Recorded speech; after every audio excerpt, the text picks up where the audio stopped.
एक बार की बात है, एक नदी किनारे दो पेड़ थे। उसी एक पेड़ पर एक तोता और उसकी पत्नी रहती थी, जो कि बहुत ही जल्दी अंडे देने वाली थी। इसीलिए वह घोंसले में ही बैठी रहती थी।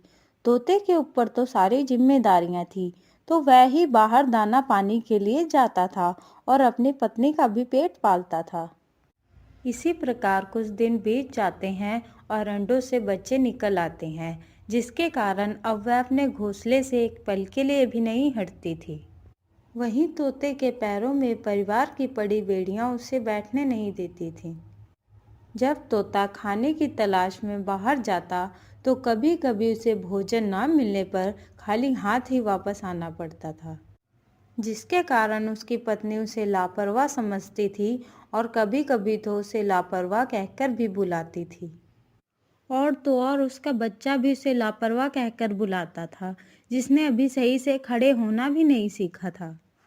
एक दिन की बात है, तोता खाने की तलाश में बाहर गया हुआ था। बाहर उसे अनाज का एक दाना नहीं मिलता है। फिर वह निराश होकर वापस लौटता है। घर वापस लौटते वक्त अचानक उसे चक्कर आ जाता है और वह जमीन पर गिर जाता है, जिसके कारण उसके दोनों पैर टूट जाते हैं और वह बेहोश हो जाता है।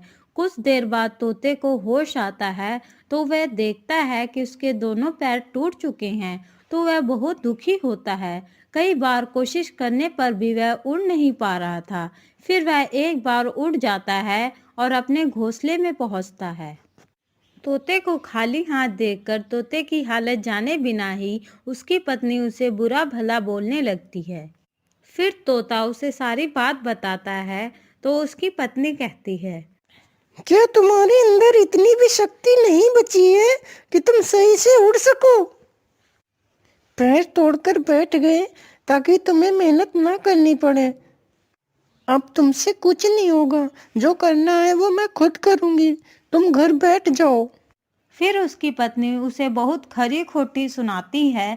अगले ही दिन मौसम बहुत खराब हो गया, मानो बाढ़ सी आने वाली हो। बादल गरज रहे थे, बिजली चमक रही थी, मानो कोई सैलाब सा आने वाला था। तोते के लाख मना करने के बावजूद भी उसकी पत्नी उसकी एक नहीं सुनती है और तोते से कहती है, तुम मेरी बात सुनो। तुम मुझे अपनी तरह लापरवाह मत बनाओ और बच्चों का ध्यान रखो। मैं जल्दी ही वापस आ जाऊंगी। इतना कहकर उसकी पत्नी उठ जाती है। बेचारा तोता देखता रहता है चुपचाप। फिर थोड़ी ही देर बाद बिजली चमकने लगती है। तोता का घोंसला खुले आसमान के नीचे होने के कारण तोते को और भी ज्यादा चिंता हो रही थी कि अगर कोई तूफान आ गया तो वह अपने बच्चे की कैसे रक्षा करेगा।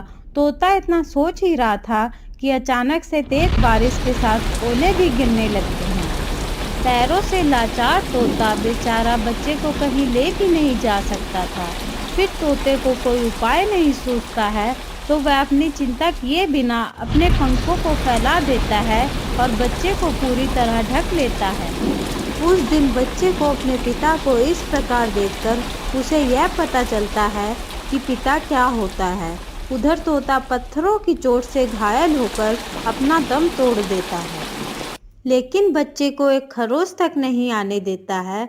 कुछ देर बाद बारिश थम जाती है, तो बच्चा अपने सिर को बाहर निकाल कर देखता है, तो उसे पता चलता है कि उसका लापरवाह पिता अब इस दुनिया से बहुत दूर जा चुका है।